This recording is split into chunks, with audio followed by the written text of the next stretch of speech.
हरे कृष्णा कृष्णा कृष्णा हरे हरे हरे राम राम राम हरे हरे। আমরা এসেছি শ্রীধাম মায়াপুরে।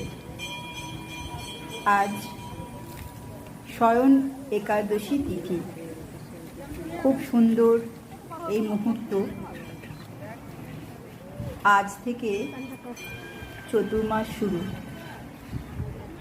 অর্থাৎ আজ ভগবান শয়ন লীলা করবেন এবং ঠিক 4 মাস পরে উত্থান একাদশীতে ভগবান উঠবেন।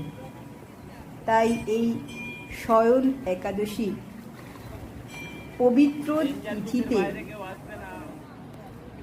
এক তো একাদশীর সুন্দর তিথি, তার ওপর শ্রীধাম মায়াপুরে গঙ্গার স্নান, এক পবিত্র নদীতে স্নান, ভগবানের